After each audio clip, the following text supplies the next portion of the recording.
Ikaze bakunzi ba Semugeshi bayingana Dosianatike ndetse na Fobies Official. Joseph Radukunda, ikaze none mu kiganiro. Urakoze cyane bwana Semugeshi, reka nsuhuze n'abakunzi b'ibitangazamakuru byombi Dosianatike ndetse na Fobies Official. Birumvikana rero tubahaye ikaze kuri uyu wa mbere, ni umunsi utangira icyumweru, tubifuriza impagarike n'ubugingo kandi rwose bazahaye baronke icyo bazerekezaho amaboko cyose kizababera umugisha. Ngira ngo nk'uko babibona kuri screen z'ibikoresho by'ikoranabuhanga bitandukanye mukoresha mudukurikira, ni Dr. Abbas Araghchi, Minisitiri w'Ububanyi n'Amahanga w'igihugu cya Iran, wageze i St Petersburg mu Burusiya, aho agiye gufata ubujyanama ndetse anaganire face to face cyangwa se ibiganiro by'imbonankumubone na Perezida w'Uburusiya Vladimir Putin. Ni ibiganiro bije n'ubundi mu gihe Joseph bisa nk'ibiganiro biri kubera muri Pakistan, mu by'ukuri nta cyizere biri gutanga.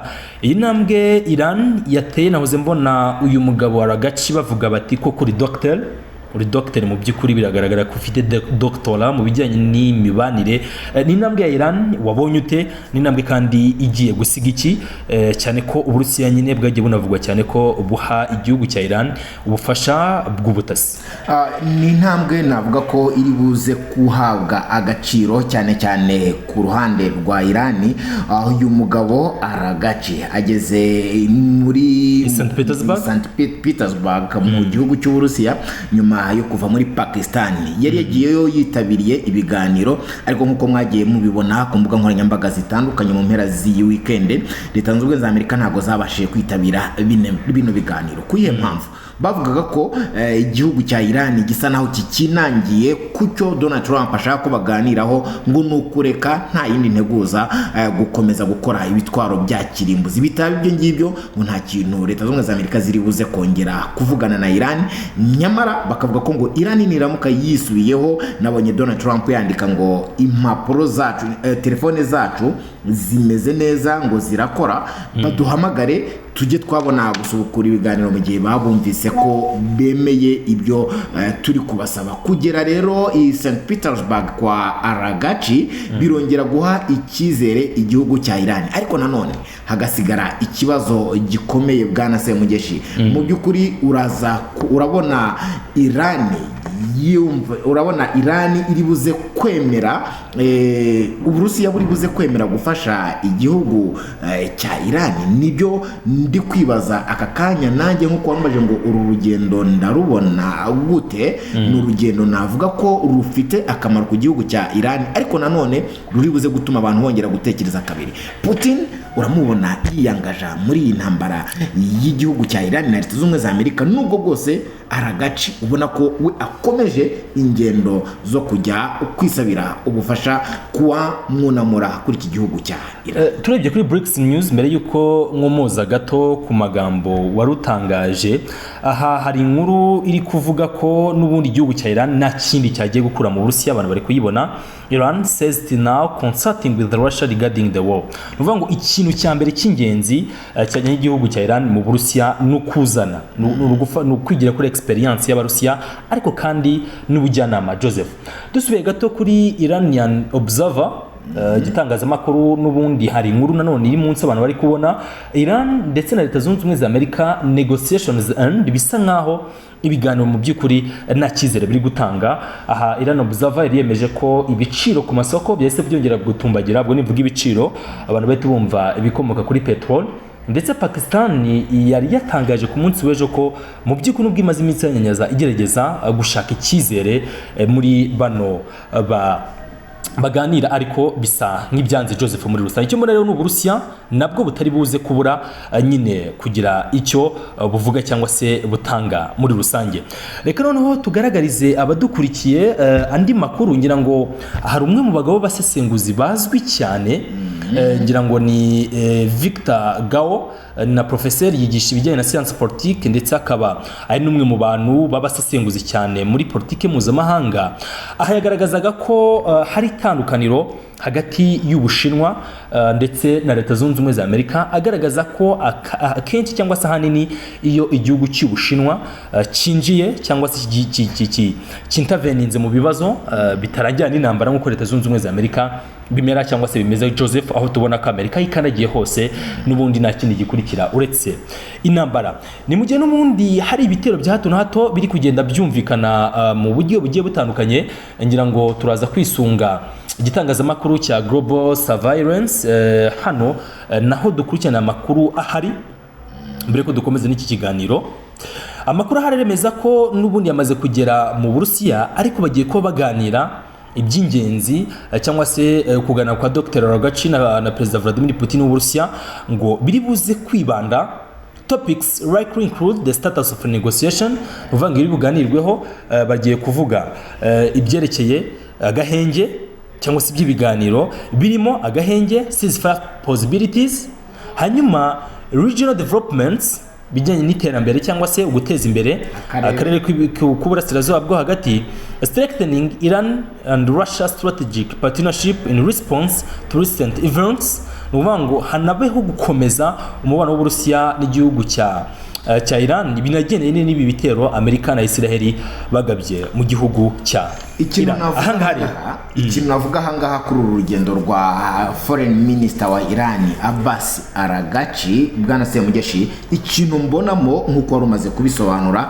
aba bagabo barongera baganire kuri cooperation, ariko no kureba imigendekere y'agahenge irashoboka. Burya igihugu yo kiri mu mbaraga nkeya, mu mbabare mbyite gutyo, kuko Amerika ni igihugu yego iri muri mode, iri muri surviving mode, yego ni igihugu cy'igihangange nk'Uburusiya. Mu by'ukuri Irani ishobora kuvuga iti nibyo nubwo turi kunaniza Amerika ku bijyanye n'ibiganiro, ariko si ubundi twigeze byibuze tureba mu buryo bwagutse gishobora gukurikiraho kuganira rero na Vladimir Putin, umugabo w'igitinyiro cyane ufite imbaraga. Ni nko kuvuga ati Amerika nibyo ni igihanyaswa mu buryo bw'imbaraga, ariko na Putin niyoroshye.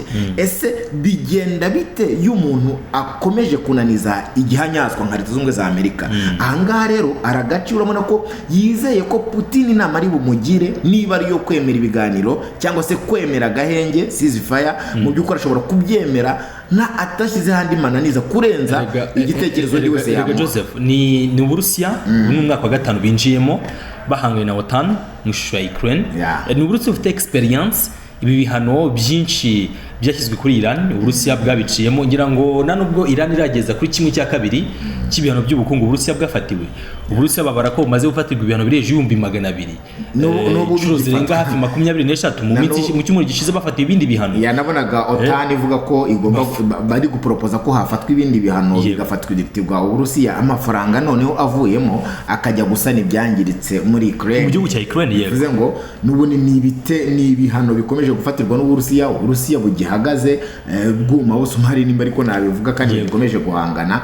Rero urabona ko muri experience rero Iran irayikeneye, ari nabyo nyine ubona bari buze kuba baganira mu kanya gato. Yabanje kuganira na Sergei Lavrov nawe kuri ububanyi n'amahanga bw'Uburusiya, ngira ngo byahuriraye nuko witwa Andrei Bersov, minisitiri w'ingabo. Buri ari ikintu cyanangaje, ngira ngo wabonye ko ubwo yageraga, reka ndebe ko iyi nkuru nza kuyibona, nyibonye rwose byaza kuba ari byiza hano kuri Global Surveillance. Ngira ngo ubwo Andrei Bersov yageraga hariya muri mu Pyongyang muri Korea ya Ruguru, natunguwe no kubona ibikoresho bya OTAN byarageze Pyongyang. Hari zimwe muri Brande ndabona hano kuri Global Surveillance nari kuyibona, ariko ndumva ko iyi nkuru twari twayigarutse mu masaha y'umugoroba.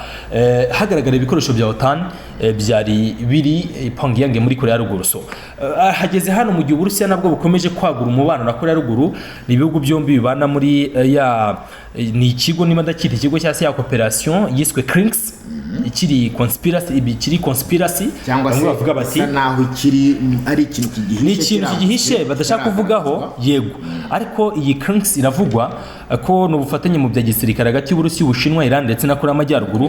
Biramutse ari byo tukabona intervention y'ibi bihugu mu bya gisirikare, Joseph, ngira ngo iyi ngingo yinjiremo, twabona bukanaki bw'intambara zibera muri kara karere. Uko byagenda kose, niba CRINX koko ihari ntabwo iratangazwa 100%, ariko kandi niba inahari yaba ishingiye ku Burusiya kurenza urundi uwo ari we wese. Navuga ko muri Cranks uri buze kugaragara nka mastermind yaba ari Putin, kuko nicyo gihugu gikomeye kandi gifite n'imbaraga zo guhangana na OTAN, twatangiye kugenda tubibona. Kuba rero Abbas Aragachi yaje mu gihugu cy'Uburusiya kandi biteganyijwe ko ari bubonane na Putin bakaganira ku by'umutekano ndetse no buryo bwo gutwaramo ceasefire hagati yayo na Leta z'Ubumwe za Amerika, ndabibona nko kuza kwakira byuzuye ubutumwa cyangwa se inama yagirwa na Putin, kuko Putin azi icyo Iran ihanganye nacyo kurenza undi wari wese. Azi ubushobozi Leta z'Ubumwe za Amerika ifite, azi icyo Amerika ishoboye ndetse n'ikidashoboye, ndetse na Israel ibyo byose bashoboye. Akagaragara nakanya ko kugira ngo Putin mu gukomera kwe mu mboni ye yagutse amubwira ati nanjye sinaza kuko nje yenda nshobora kuzana izindi mbaraga bikaba byatuma isi tuyigeza ku musozo. Ahubwo biraza gusaba kwemera ibingibi kuko hari ibyo umaze gusaba guhombya Leta z'Ubumwe za Amerika, n'ubundi byaragaragaye imaze kwiyereka amahanga gutya. N'Uburusiya urabizi ko hari ibyo bwungutse muri iyi ntambara, kuko bavugaga ko iyi ntambara n'ubundi kungura mu buryo bw'amafaranga igihugu cy'Ubushinwa, mu buryo bw'icyubahiro igihugu cy'Uburusiya. Bivuze ngo Cranks uko byagenda kose na Iran nubwo bateranyije n'Uburusiya ugifite ijambo nyemerere rero ratukomereza kwiyo ngingo. Uburusiya nabwo buri kugukira cyane kuri aya masoko, kubera ko nyuma yuko Strait of Hormuz ifunze, wabonye ko Uburusiya abanyaburayi bahise bafungura noneho amasoko. Uburusiya buracuruza mu Burayi, ndetse mu minsi ishize nahoze mbona Bloomberg ndetse n'igitangazamakuru The Independent bavuga ko Uburusiya buri kwinjiza arenga miliyoni 150 z'amadolari buri munsi aturutse mu bucuruzi bari gukora n'ibihugu bitandukanye mu Burayi. Ngira ngo wari ugifite ijambo. Icyo navugaga rero nuko Cranks niba inahari uko byagenda kose mastermind cyangwa se umuntu ugomba kuyigira umurongo igenderamo n'Uburusiya. Ariyo mpamvu Abbas Aragachi nka minisitiri w'ububanyi n'amahanga wa Iran abaye adafite amakuru y'icyo Uburusiya gibutekereza kuri iyi ntambara, ngira ngo kwaba ari ukuyoba. Ashobora kuva mu Burusiya gutya hakaba hakiyongera ikindi gitekerezo cy'Ubushinwa, ariko ntekereza ko umujyo w'intambara Amerika yashoje kuri Iran uri buze gutangwa n'Uburusiya, bitanabujije ko buriya Trump ashobora guca inyuma akabwira Uburusiya ati wowe kabyara we bahagarike, babwire bahagarare cyangwa se bave ku buzima, kuko nidukoresha imbaraga zacu biraza kugenda gutyo. Yego twarahombye, ariko twakemera guhomba byose aho kugira dusebe Burundi imbere ya Iran.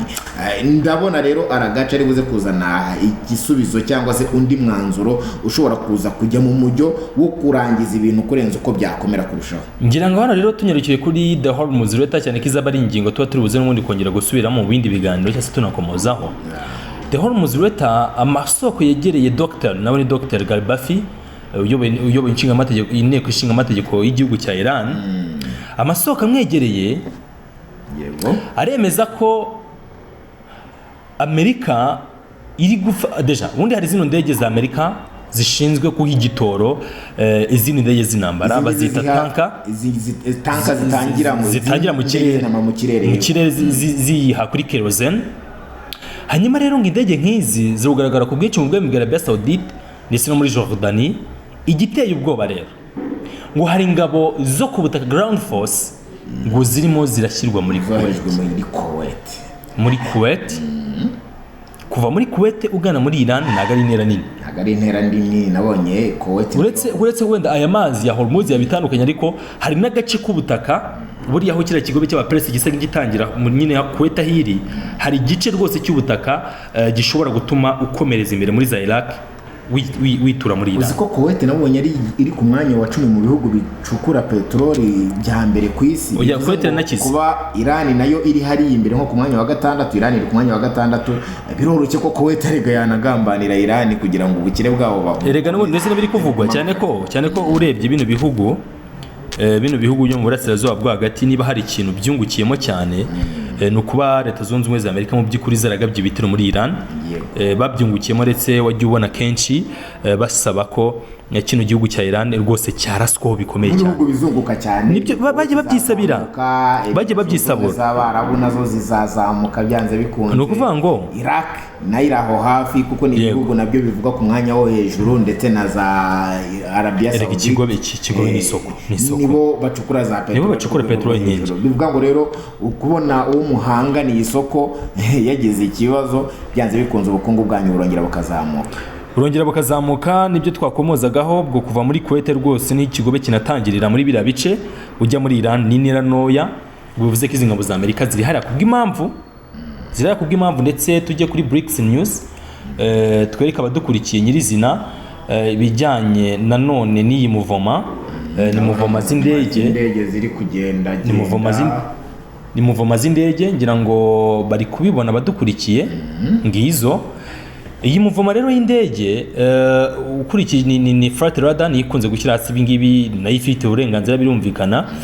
Urabona ko ni indege ziri kuva hano mu kigobe muri Israel, Jordan cyangwa se muri ubwami bwa Arabia Saudite, zizamuka zica muri Mediterane cyane, ubwo zikomereza mu Bugiriki, muri Serbia, Croatia. So muri rusange ni imyiteguro ya gisirikare ikomeje kujya mbere, inagaragaza ko Joseph mu by'ukuri iyi ntambara ishobora gufata indi sura bitandukanye cyane uko abantu bashobora kuba bari kubitekereza, cyangwa se bigendanye n'imyiteguro ya Amerika n'ikiri guhisha isi. Ariko Iran nayo iratangaje ko ibizi neza ko n'ubundi Leta Zunze Ubumwe za Amerika zisa nk'iziri kuyobya uburari niba ari ibitero rwose ngo bazabibagabaho. Birasa naho Amerika yamaze kumaramaza kuri iyi ntambara bashoje kuri Iran. Byanze bikunze Amerika irashaka guca bugufi kwa Iran uko byagenda kose, ku gihombi icyo ari cyo cyose yazagira, ariko kandi igakomeza ikarera cyangwa se igasigasira izina ryayo. Simbona Amerika yaciye bugufi, kuko twari twiteze ko uku gukomeza kwinangira kwa Iran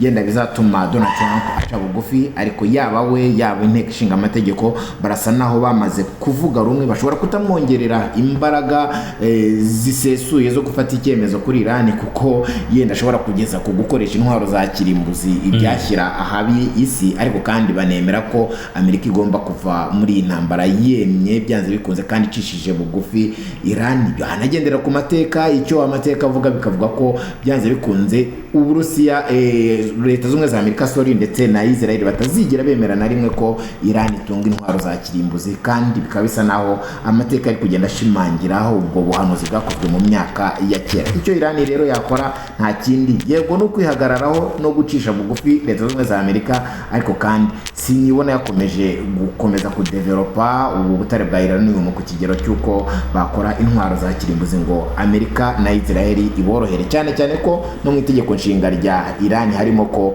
bagomba kuzasiba byanze bikunze Israel rero nayo nk'iyoboye isi ntabwo izabyemera, inakorera mu kwa Amerika cyangwa se n'ibihugu byombi bifatanya. Ngira ngo Iran tunagana ku musozo, si ubwa mbere Amerika rwose igiri kugenza ubutegetsi bwa Iran. Babyibuka muri 1953 wari Minisitiri w'Intebe Mohammad Mossadegh rwose wari urimo urashaka ko petrol na gaze byakorwaga muri Iran bibagirira inyungu, abikuye mu maboko y'Abongereza n'Abanyamerika. Uko byagenze muri coup d'etat y'akataraboneka yakorewe, bagashyubizaho ubwami bw'Abashana, n'ubu ari nayo politike bashaka gukina, kubera ko buri wese usa nk'avugira Iran cyangwa se akora ibishoboka byose ngo ubukungu hari mu gihugu bugume mu banyagihugu. Ubona ko uwo muntu rwose agabwaho ibitero by'iterabwoba bya hato na hato. Joseph, mushimye ntago nabangize nabi, ntago wabugize nabi cyane. Reka dushimire abakunzi ba Forbes Official ndetse na Semugeshi bayingana dossier Antarctique ku biganiro nk'ibi ngibi byibanda ku burasirazuba bwo hagati. Ese Abbas Aragachi, Minisitiri w'Ububanyi n'Amahanga wa Iran, araza gukura iki mu Burusiya? Turaza kubona intambara ihinduka, cyangwa se nk'uko twarebaga izi ngendo z'indege z'intambara za Leta Zunze Ubumwe za Amerika zikomeza kuzenguruka muri Middle East cyangwa se mu burasirazuba bwo hagati, biraza kubyara intambara. Cyo nakubwira cyo nuko ibiciro kuri peteroli byo byakomeje gutumbagira. Abantu mukomeze mwitegure guhangana nabyo cyangwa se kwisanisha nabyo. Isi irinjira mu kaga, ariko kandi byose bikorwa n'abantu bikanakemurwa n'abantu. Twizeye igisubizo mu minsi iri imbere byanze bikunze. Bwana Semugeshi, mwifurije magarike n'ubugingo Joseph ndetse n'abadukuriye.